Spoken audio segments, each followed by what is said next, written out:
ఏంది బస్సులు ఇంతమంది కాదు మేడం, మేము ఏం చేయాలి? బస్సులు లేవు, బస్సు కదిలిన బస్సుని మళ్ళా బస్సు కొడుతురు, బస్సు ఆపిన. మరి ఏం చేయాలి? పడి చచ్చిపోతే మేము ఏం చేయాలి? కేసులు పెట్టుకుంటే ఎవడు ఓనర్ పెట్టుకుంటాడు? చెప్పుతుంటే కూడా వింటలేరు మేడం. మేము ఏం చేయాలి చెప్పండి? కేసులు మా మీద అవుతున్నాయి. వాళ్ళు పడి చచ్చిపోయి నాకు అక్కడ ముందు చూడిపోండి మేడం. మేము ఏం చేయాలి చెప్పండి? మరి ఇక్కడ బండి ఆపితేనేమో వాళ్ళు పోవాలంటున్నారు, బండి ఆపకపోతేనేమో అది ఉంటుంది. మొత్తం మేము ఏం చేయాలి మేడం చెప్పండి? ఇప్పుడు ఏం చేయాలి మేడం? మరి లోపలికి పోతే బండి కదిలిస్తా, లేకపోతే ఆపేస్తా. మరి నేనేం చేయాలి మేడం చెప్పండి? వాళ్ళకి చెప్తే అర్థమవుతుందా? ఇప్పుడు 10 ఏళ్ళు డ్రైవర్ జైలు అంటున్నారు, 7 లక్షలు జుర్మానా కట్టాలంట. మరి నా భార్య పిల్లలు కిరా ఇంట్లో ఉన్నారు, నేను జైలుకి పోతే వాళ్ళు ఎక్కడ పోవాలి? రోడ్డు బతికైతుంది. బస్సులు మేమెందుకు మేడం? మమ్మల్ని ఎందుకు అనగల? డ్రైవర్ని, కండక్టర్ని మేము ఒక చీతా అన్నాం కదా. మరి బస్సులు మేడారం పంపుకున్నారు, ఇంత పబ్లిక్ని తెలియదా? సీఎంకి తెలియదా? రాజకీయ నాయకులకు తెలియదా? పబ్లిక్ని, సిటీలో పబ్లిక్ విడిచిపెట్టి నువ్వు బస్సులు అక్కడ ఎందుకు పంపుతున్నావు? పబ్లిక్ ఏం కావాలి? ఇలా బస్సులు లేవు, వాళ్ళు ఏమంటారు? బస్సు లేదు మేము ఎట్లెక్క పోవాలంటారు, మా మీద కొట్టడానికి తయారవుతారు. అప్పుడు మేము ఏం చేయాలి మేడం?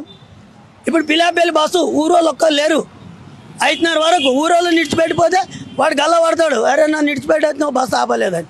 మేము ఏం చేయాలి? ఎవరి గురించి? ఈ డ్రైవర్స్ కండక్టర్కి ఉన్న బాధ ఎవరికి లేదు మేడం.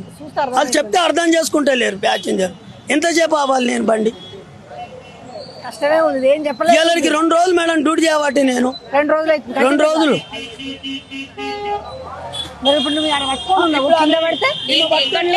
అసలు తిప్పుతున్నారు వాళ్ళు, ఎక్కట్లే. వీళ్ళే డేంజర్ ఉన్నారు కదా, ఎక్కట్లే, నిలబడవు. బైక్ వాడు వస్తాడు, నాకు కనపడదు. ఆ బైక్ కి తగులుతుంది, వాడు కింద పడి చచ్చిపోతాడు, బస్సు వాడు కొట్టిపోయినా అంటారు. మరి మేము ఏం చేయాలి మేడం? ఒక ఆటో వస్తుంది, ఆటోకి తగులుతాడు, వెనక బ్యాగ్ వేసుకున్నాడు, వాడు కింద పడతాడా చచ్చిపోతాడా మాకేం తెలుసు? మా చేతిలో ఒక స్టీరింగ్ ఉంది, కింద పడ్డాడంటే కూడా మేము ఏం చేయలేం మేడం. అదేమనంటే బస్సు అని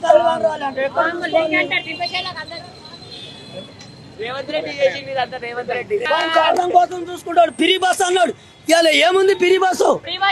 చచ్చిపోతే వాడు పెడతాడా, నేను పెడతానా? కిందవాడి ఇంకా 3 లక్షల బస్సులైన సిటీలు హైదరాబాద్ లో సరిపోవు. నాయకులు ప్రజలను వాడుకుంటారు, ప్రతి రాజకీయ నాయకులు మనల్ని వాడుకుంటుండ్రా బాబు. వాళ్ళకి కాదు, వాళ్ళు డబ్బు సంపాదించుకొని పోతారు. రేవంత్ రెడ్డి గారు కూడా సంపాదించుకొని పోతారు. మీకు ఉద్యోగాలు లేవు.